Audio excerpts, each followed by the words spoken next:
Alright, it's time to talk about missiles. Missiles end up being more straightforward compared to other weapons because the larger missile slots usually have ammunition that is used in the smaller slots.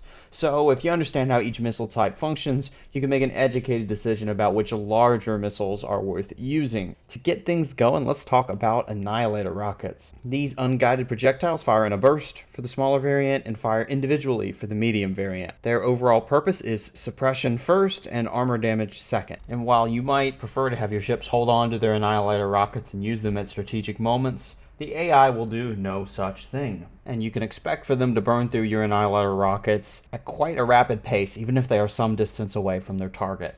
For me, I find that the medium variant is more viable since having 100 rockets with a 0.5 second delay makes sure the AI can span them for a fair bit longer compared to the smaller variant. And this lands the medium Annihilator into the B tier for me, and then the small Annihilator into the C tier. In regards to Atropos torpedoes, I really want to like them. I really do. But I never end up using them because Reapers or Harpoons make more sense. To get into this a little bit further, Atropos have increased damage and better tracking compared to Harpoons, but Harpoons have more ammunition. With the ammunition being lower, you want to make sure you fire Atropos when you're relatively close to an enemy ship and you're fairly confident it won't be blocked by shields or point defense. And I just straight up don't trust the AI to be able to do this, so I generally use Harpoons over Atropos. Atropos missiles only have two small mounts, the regular mount which has two missiles and then the single mount which is just one missile. I'm going to go ahead and put all of the single mounts in the D tier just to keep things organized. Put it simply though, if you want to save ordnance points you can use these single mounts which only have one missile each. But what I found to be true when you are building a ship is you're either going to want to invest in missiles or you're not. You're never going to want to be in the middle where you're just spending one ordnance point on a missile. And we'll get into Reapers later, but I'm definitely not putting the single shot Reaper into the D tier. It's just the regular kinds of missiles that have that single shot. Those are going in the D tier. For the regular shot Atropos, I'm going to go ahead and put it in the high C tier for now. Moving along, breaches are pretty nice, I'd say. You can spam a good number of them and they track well. You can also pretty much guarantee that an enemy ship is going to shield them unless they decide to tank that extra armor damage. And the damage on breaches is pretty good and the range is good too. So there's just not much to complain about with these. I will admit though, breaches are a little bit easier to swing in the small missile spot because the medium slot is very competitive. But in the small missile slot, I use breaches a fair bit, I'd say. I go as far to say that the small amount breaches are good enough to put in the B tier, and then the medium breaches I put in the C tier. As a side note, in favor of breaches overall, they are a great spam option if you want to use them as cover for more valuable missiles. For the Dragonfires, unlike most missile options, these become available in the medium slot first, rather than the small slot, because even just one of these in the small slot would be overpowered, because each Dragonfire deals 4,000 damage in a burst, and they do have a certain amount of tracking too, albeit at a slow speed. What makes them a true pain in the tuchus to deal with is that they don't travel in a straight line towards the enemy. Instead, they pull off to the side before locking on and dealing a ton of damage. Because they flank the side before firing, smaller ships usually don't have enough point defense for shooting them down during their lock-on sequence. Also, the way that the missiles beam flank the target, it punishes ships that don't have their full shield active when the missile goes off.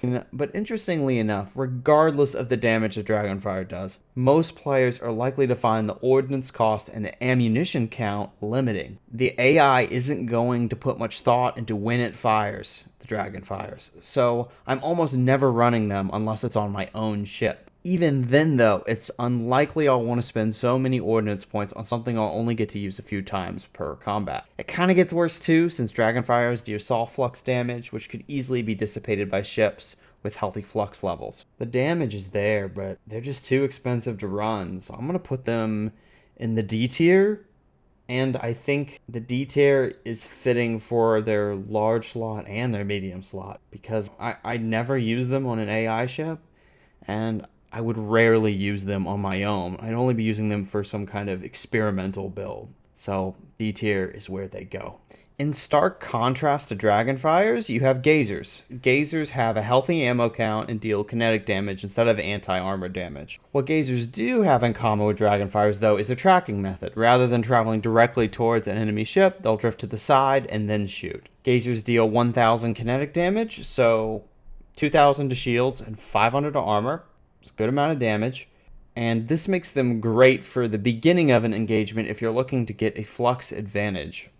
Since their lock-on time is much shorter than the Dragonfires, I find them to be more consistent than most other missiles, and the odds of enemies shooting them down are pretty low because they do pull to the side and fire some distance away from the enemy ship. Due to no fault of its own, the Gazer unfortunately falls victim to its main competition, the Sabot. Gotcha there, didn't I? You thought I was going to pronounce it like that. No, the Sabo. The Sabo missile is what tends to outperform the Gazer. But don't count the Gazer out, though. So, tier list wise, I'd put the Gazers in low B or high C. Yeah, let's go to put them in B tier. I think they're pretty good. The closest relative to the Gazer is the Gorgon, which trades kinetic damage for energy damage. This lowers the DPS output by 20% per missile, but also means you can fire the Gorgon at armored opponents without taking a damage penalty. Gorgons do have a higher speed and range too, so you'll find them to be even more consistent than Gazers, and that's saying a lot because Gazers are very consistent. In true Starsector fashion though,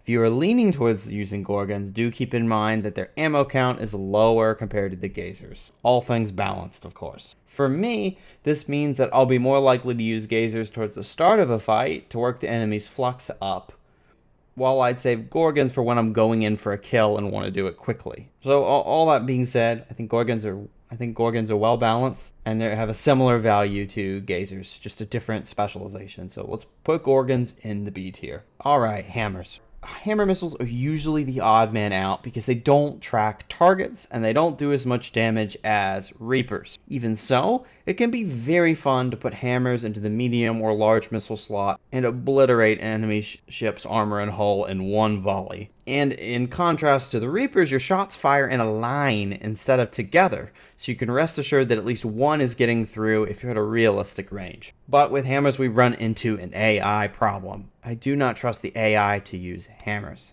Their ammunition count is too low, and I've seen how the AI uses annihilators, so I will not be giving them hammers. And this rings true no matter what size mount we're talking about. I would rather roll the dice, give the AI a Reaper, than give them a hammer.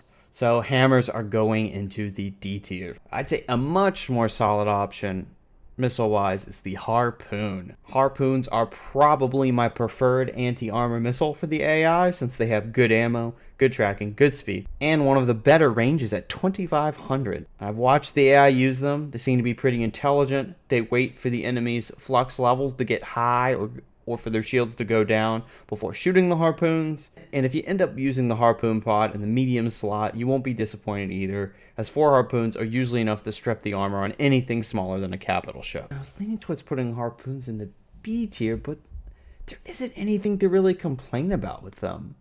I think they deserve the A tier. I think they do.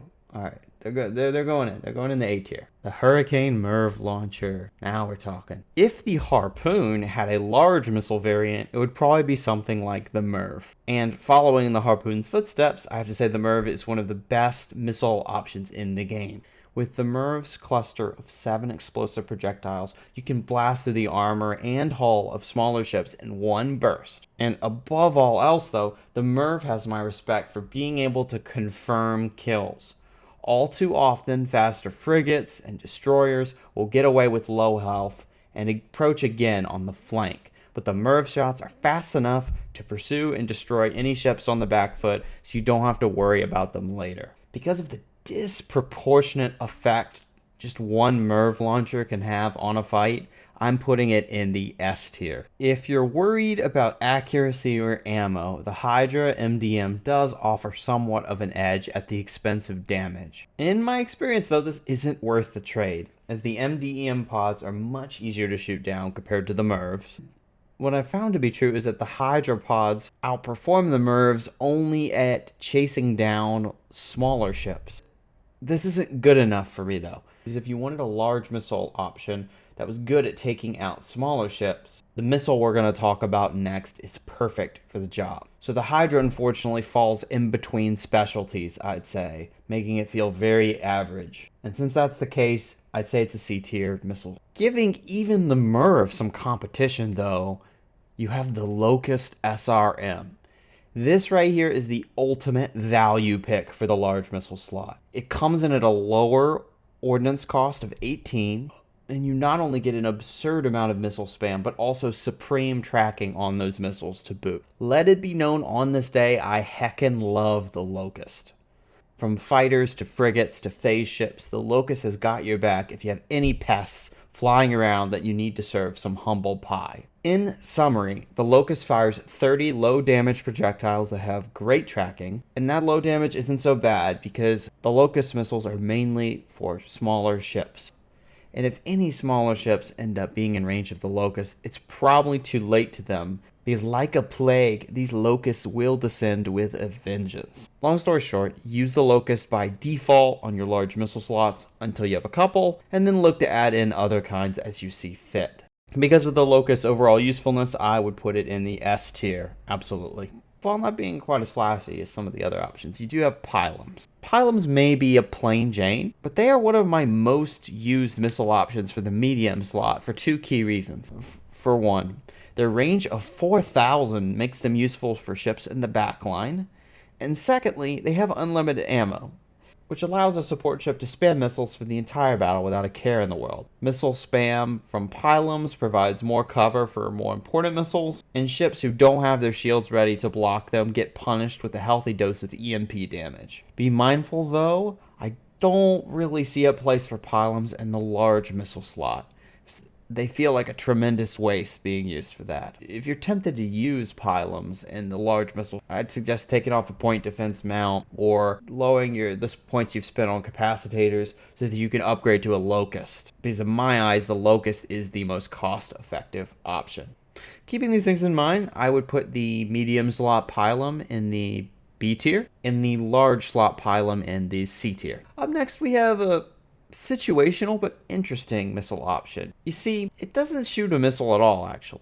It instead fires these purple thingies. Let's call them mines. These mines travel in a straight path, similar to an unguided missile, and what makes them good is less about their damage output and more about how much pressure they provide. At a distance, they're a serious annoyance, and up close, they're a straight up hazard. This makes them useful for a variety of ship builds. Their main competition in their role is definitely from the Annihilator pod, since it's also great for putting on pressure. To decide between these two, I consider if your ship is going to be fighting at a closer range or a longer range. Annihilators have a 50% edge range-wise, so they'll be better for ships fighting past that 1,000 range. But proximity mines will have greater impact closer up, since 500 damage per shot is going to rip armor apart quickly for any craft that get in the way. Proximity mines also can't be spammed as fast, so the AI ends up using them for longer than Annihilators, even though Annihilators have double the ammunition. If that doesn't tell you the AI be spamming Annihilators, I don't know what does. Putting all these things together, it makes it hard to pick a tier for the proximity launcher. Let's go with C tier. I don't think they're bad. I do not think they're bad. It's just they're situational.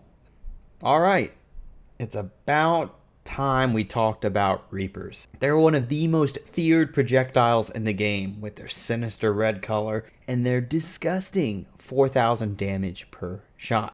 Full disclosure, Reapers may be risky with a lower ammo count than other missiles, but they'll never be bad because one of the most reliable ways to take down enemies that are more powerful than you is a well-placed Reaper. You do want to be relatively close to your target when firing them though, so you can get the most out of their damage potential. Admittedly, it can be a bit disappointing seeing the AI use them, but when they do hit their shots, it'll bring a smile to your face. I think both the small and medium Reaper mounts are worth your time if you're interested, but however, I myself wouldn't let the AI touch the Cyclone Reaper mount, because there are way cheaper options for that slot which can outvalue Reapers more consistently. The large mount is usually going to be on larger ships too, which aren't close enough to take good Reaper shots anyway. I have to say I'm pretty opinionated on the different size options for the Reaper missile. I think the single shot Reapers for the small slot are pretty good.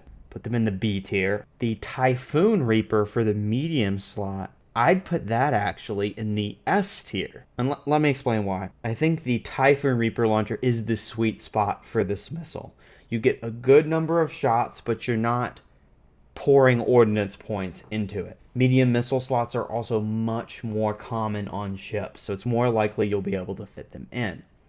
The reason I'm putting them in S tier instead of A tier is because I use the Typhoon Reaper launcher on a lot of my ship builds. Because once you add missile specialization or expanded missile racks, you just have a ton of damage potential. Because of the refire delay between Reaper shots, even in AI hands, the Typhoon Reaper launcher is going to do pretty well. For the Cyclone, I'm going to put it in C tier because I don't think it's bad per se. It's just there are very few situations where I would be putting it on a larger ship. Moving on, the Sabo and I have a very special relationship.